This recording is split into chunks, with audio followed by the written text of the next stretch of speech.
Assalamualaikum warahmatullahi wabarakatuh.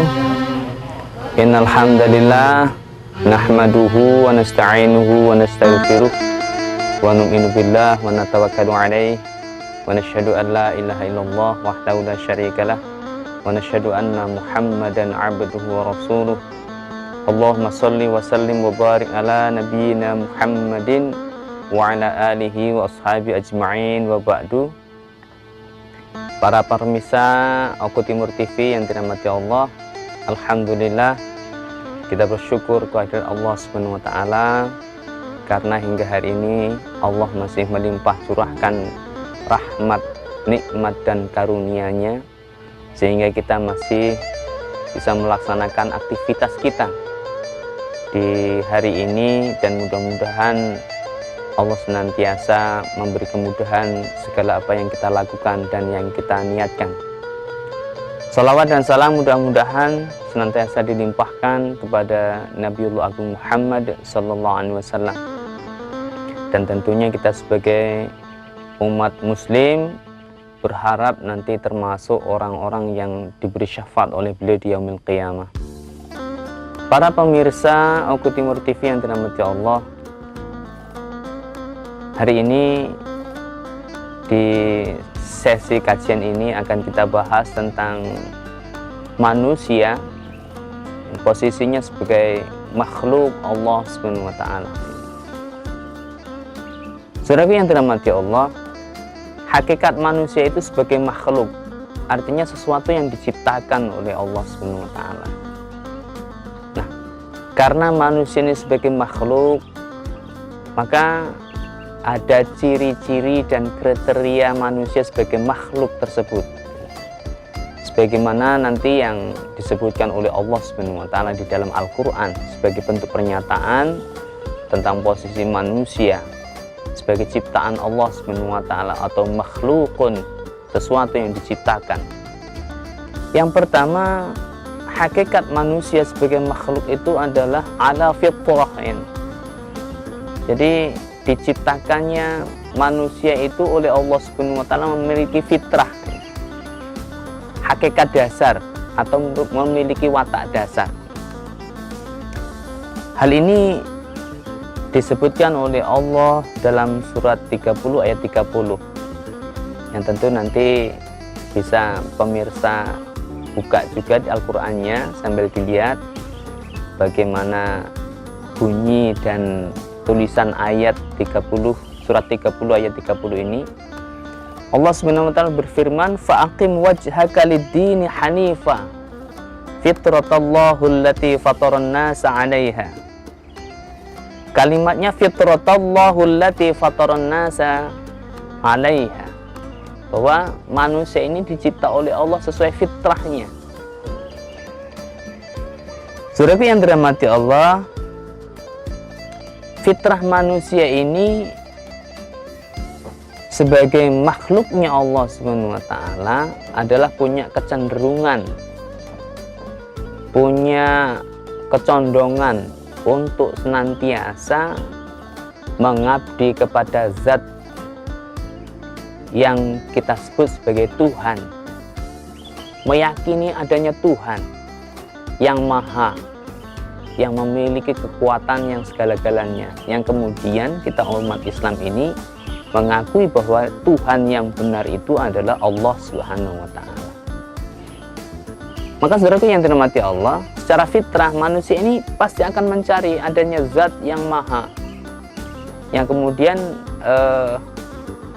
yang tidak mendapatkan hidayah, maka dia akan mencari Tuhan itu Tuhan-Tuhan yang direka cipta sendiri, ya. Maka ada agama itu yang agama ardi, agama yang berbasis reka cipta karya manusia, ya.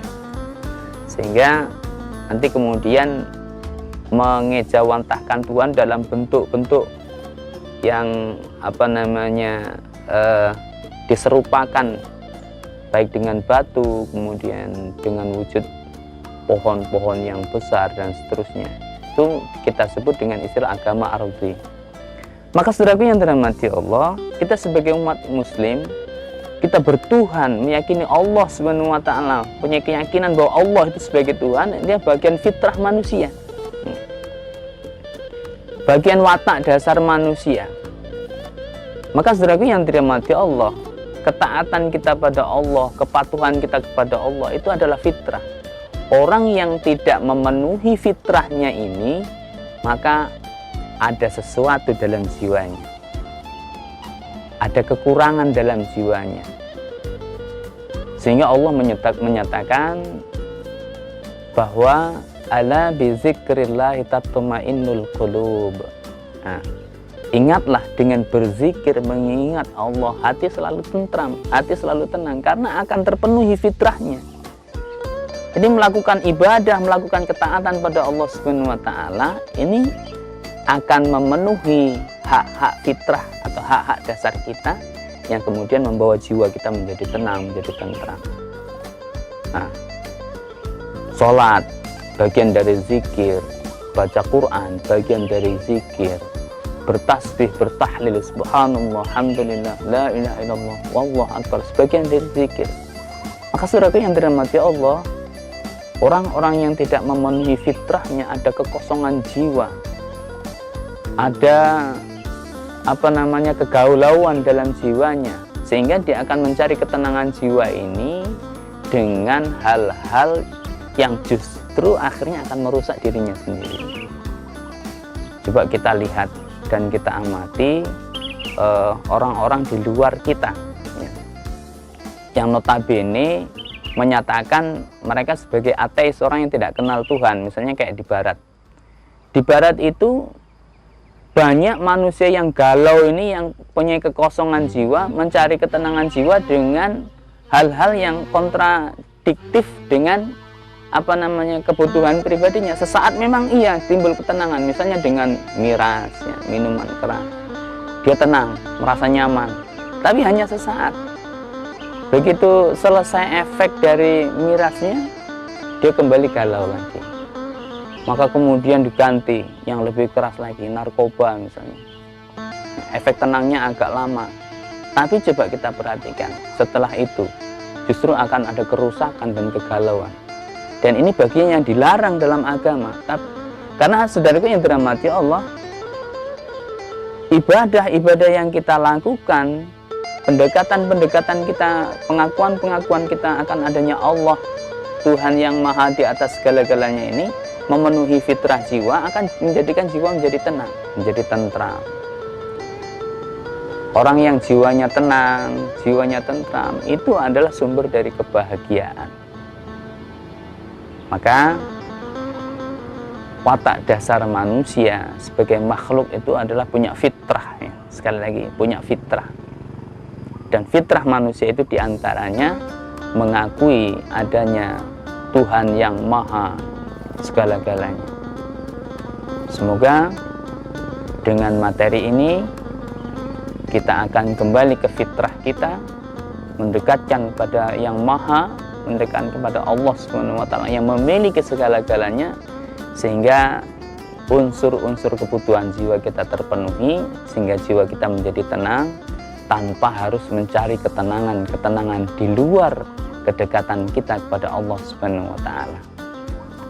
Mudah-mudahan ada manfaatnya. Kurang lebih mohon maaf. Akhirul kalam, hadanallah wa iyyakum. Wassalamualaikum warahmatullahi wabarakatuh.